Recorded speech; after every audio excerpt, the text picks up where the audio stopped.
Welcome to a Foxy Tech Tips tutorial on appearing offline on Nintendo Switch. If you find this tutorial helpful, please consider subscribing to my channel and liking the video. On the home page of your Nintendo, tap on your user icon in the top left to get to your profile page.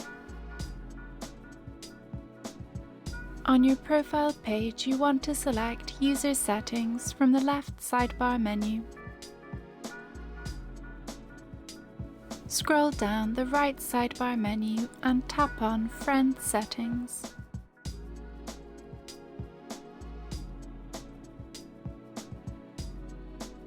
Tap Who do you want to see your online status, and then select No one.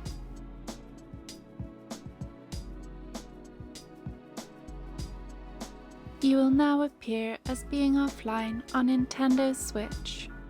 And that draws an end to this tutorial.